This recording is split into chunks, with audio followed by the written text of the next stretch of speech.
Welcome back, travelers, to Legendary Lore, where today we're talking about the Lorehold student, Quintorius, known to his friends and us as Quint. Our story begins on Effigy Row. You may remember that Effigy Row is the place where there's just a bunch of statues, right? Yes. And so the way it works when you are a Lorehold student, once again, in order to be part of a group, one of the colleges, you have to be on your second year to choose what like your major is basically, is a second year, and he's going to be getting his mentor.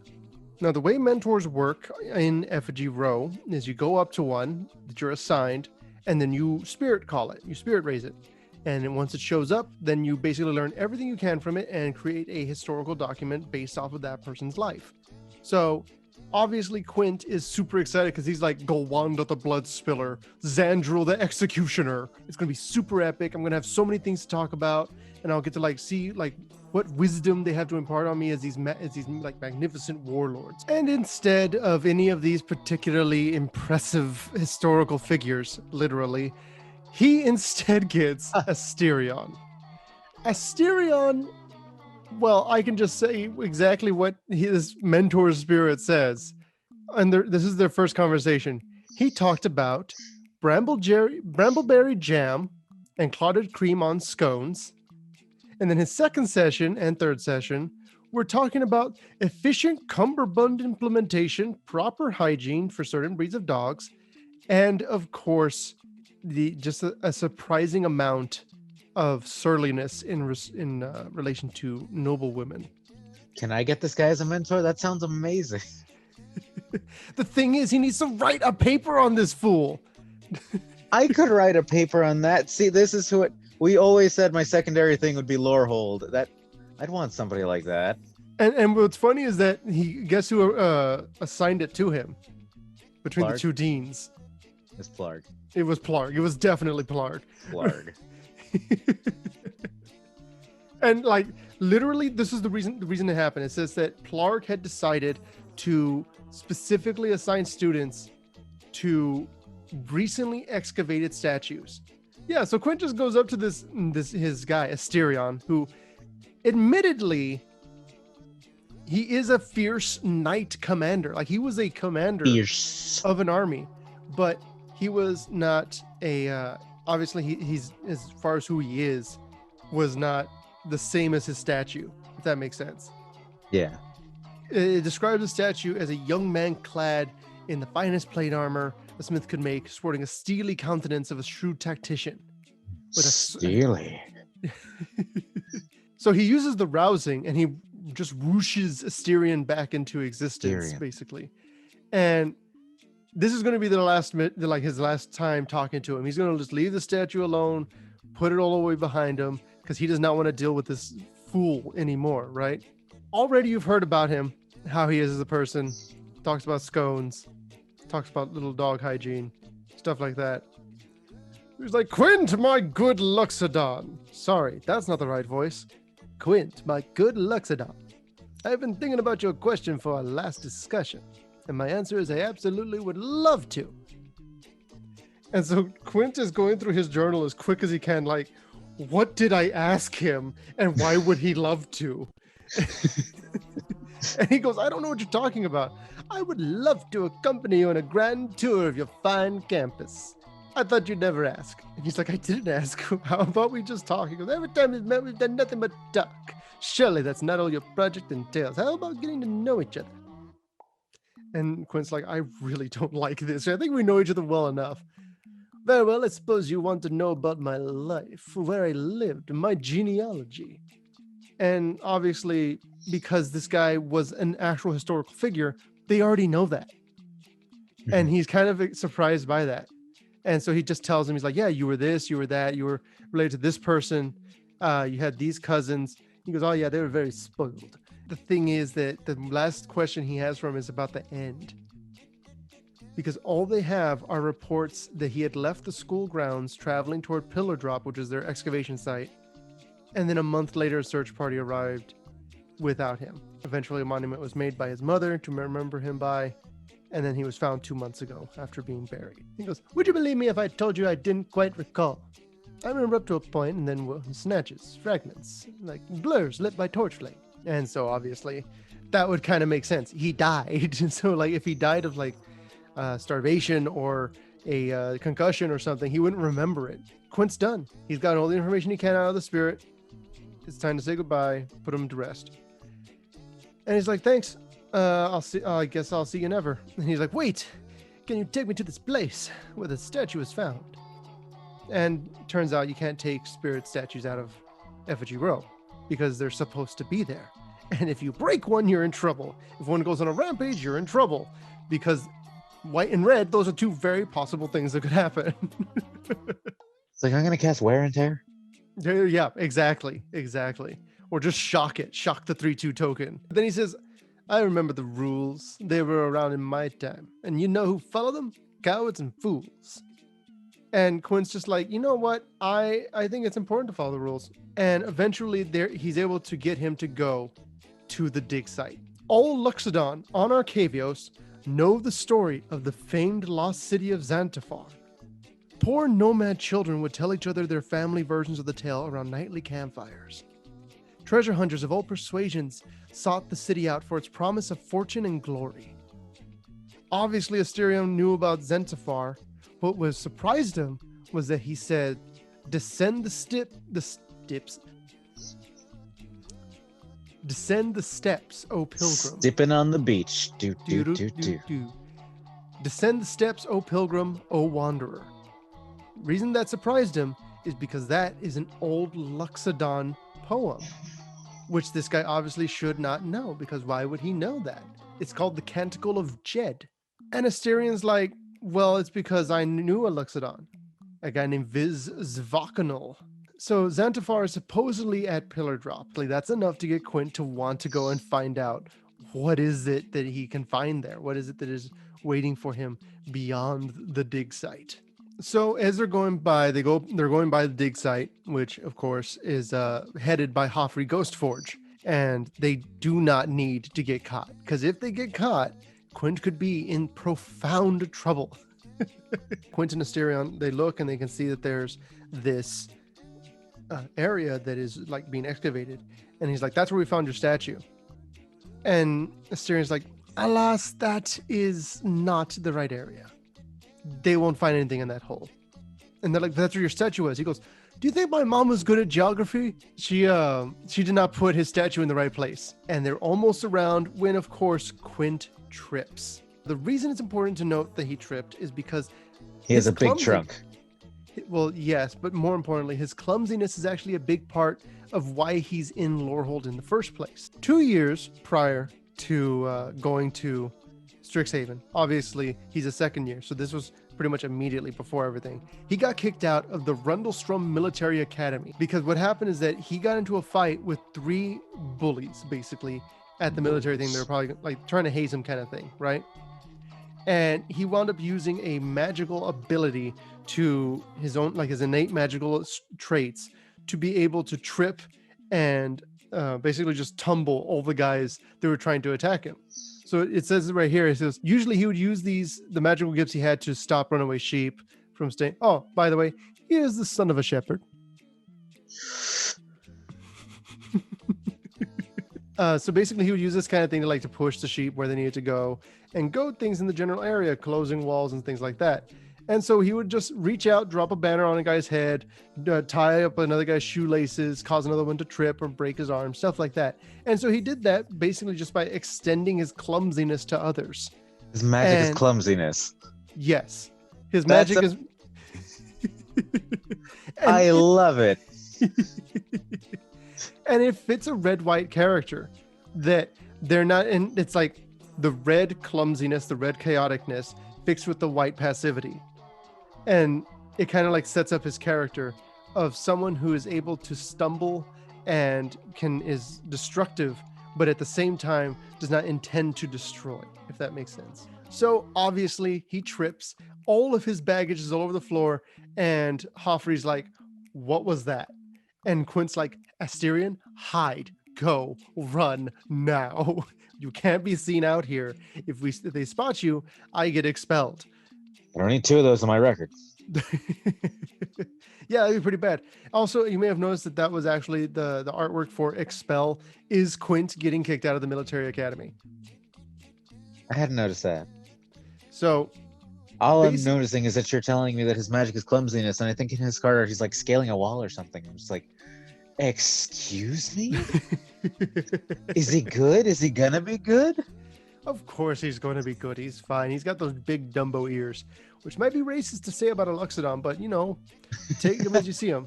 So He can fly. He can fly. So this is what's great. Hoffrey shows up, right? Because obviously Quint just made a ruckus. Hoffrey gets up. He goes to investigate. He's like, what are you doing here? He goes, I forgot some tools at the site. And he goes, well, you have them in your bag. He goes, I had a spare. And I don't think anyone's going to steal anything, but like, and Hoffrey doesn't care if the kid's lying. He goes, join us by the fire, stay for a while, have some tea. And now this professor, Hoffrey, is reaching out to him, right? Because that's what a professor should do. They should try and build up their students. And Quint really wants to. He really wants to just sit there and listen to them talk around the fire, sharing manly stories, and in the morning making waffles. Hoffrey then says, how are things with your mentor going? Are they still a disappointment? Asterion is within earshot of him saying he's a disappointment. And Hoffrey, of course, tries to encourage him. And for instance, he talks about Suligma. That's it. Suligma. That's how I'm going to pronounce it. I like how you corrected it before I could make a Pokemon reference. I'm just like, oh, if he gives me 2 seconds. Oh, no. So there's a thing called Ichor and Iron Dialogue from the Blood Age, which is one of Plarg's military tactics book. And in life, Suligma was a celebrated scholar, and she would she wrote that book, right? Well, Hoffrey got her as a statue. She would say, oh, I was informed you had artistic experience. What I got was a hopeless dullard who besmirches the entire pursuit of creativity. I wish nothing but ill fates for you and your distant kin. He says it's all because he couldn't tell mauve from turquoise. So this kind of explains why Hoffrey couldn't cut it in Prismari. Uh-huh. He's colorblind. And they're still a work of art. Exactly. And so like Hoffrey kind of like just really went into into the Lorehold mold really well. Quint and Asterion are able to get away, and they get to the cave. And the cave is entirely and utterly empty. Just like me. Asterian's like, oh, it's blank. And anticlimactic, don't you think? And then Quint, of course, he's like, well, it's probably magic. And so he says radiant remembrance. It's magic. So describe what's happening is in the center of the cave, there's like this little dais kind of thing that he just stands on, like a little pedestal, right? And when he says radiant remembrance, a map appears. Then you see on the map that there's an unmarked location. That's where they are. Because there's nothing there, they're like, well, obviously it's the magic that's keeping it away. They erase it and they see that there's actually there's supposed to be a cave there. The people do know that the cave exists, but it was locked away and hidden from people's sight. And only someone who actually knew that it was there would be able to get there, meaning it was a pretty important spot. But there was nothing there. Quint sees that there's nothing. Mm-hmm. And he is not happy because he just staked his entire academic career and future on his mentor. He says, you were so sure. This is a waste of time. And you're... And then, of course, Asterion pats Quint's knee. I believe the precise term is disappointment. In life, I was partially deaf in the left ear, determined to be highly attentive. I was hoping to prove you wrong. I have been a disappointment, haven't I? Here you are, seeking guidance from an elder, and all you get is a buffoon, blustering about lemon curd and his inflated tales of romantic conquest. You must believe me that Zantafar is something I am not exaggerating about. That is the truth. Viz wasn't mistaken. I know it. And so, he kind of starts explaining that the reason that he knows about everything that was happening, Asterion, the reason he knows that this place has to be where this is because of Viz. And the two of them were best friends. But eventually Viz was arrested. Apparently, he was a Luxodon mercenary known as the Butcher. He was not called the Butcher because he was good at making meat. I was hoping that's why, and now I'm concerned. Viz was on trial pretty quick. Obviously, he's a Luxodon surrounded by a bunch of humans. And Asterion was trying everything he could to get to Tarangrad, which is where he was being held. But by the time he got there, Viz had been placed into the stockade. And for 3 days, he was left there stripped and humiliated with no food or water. And people would just go look at it, talk about the weather, ignore him while he just sat there. And then eventually they dumped his body in a pauper's grave. Like a ditch, basically. And he says, well, why didn't your father intervene? Because his father was obviously a nobleman. Asterion could have persuaded his dad. And he goes, I did. And he did. He tried. The townsville demanded that a hobbled old man do his lordly duties and pronounce a sentence. Far be it for a man of the people to refuse, right? When I confronted him, he wouldn't give me an answer as to why he condemned Viz to death. Only that he was bound to the law. These are the rules. He insisted. That's why he says that rules are for the cowardly and for the weak, basically. Because his friend was left there to die of thirst and starvation. And he even says, I don't even know if Viz did those things. I'd like to believe he didn't. But even if he did, he deserved a say instead of a summary judgment. When the rules are unjust, they make us into tyrants. And then I left that day, never to return. One way or another, I was going to make up for my father's crime. Finding Zantafar and Viz's name seemed like a good first step. And again, he had failed. It's a dead end. So they start to go around. They start looking around, trying to find anything they can. They start brainstorming. Well, what's the things? What are the information we have on the legend of this place? He says they talk about the city. They talk about the fall. Sometimes they blame elves or trolls or dwarves. Asterion says, yes, but there's always a betrayal. Witnessing the destruction of his people, Zyron Jed decided that he'd rather see the city fall than have it be plundered and overtaken. And so some say it was some old ancient gods that made an earthquake, or there was an army of Luxodon ancestors pulling it down. But it's always the same thing. In the end, it sinks. He says, well, what about the Canticle of Jed? He goes, no, it references Zantafar, but it is not part of the legend. But then he says, but Viz always included it in the story. He said it was the most important part, the heart of it. That was what his father had told him and his father before that. Basically, that poem in the modern age kind of lost that connection to that old story. But because Asterion was far back enough, he remembered that was an integral part of the legend, was the poem. He goes up to that platform, the stone column before, and he says, descend the steps, O pilgrim, O wanderer. To find Zantafar, you must seek it. To seek Zantafar, you must embrace it. To embrace Zantafar, you must accept it. To accept Zantafar, you must know its heart. There's a low rumble, and the column begins to sink. And Asterion's like, I remember.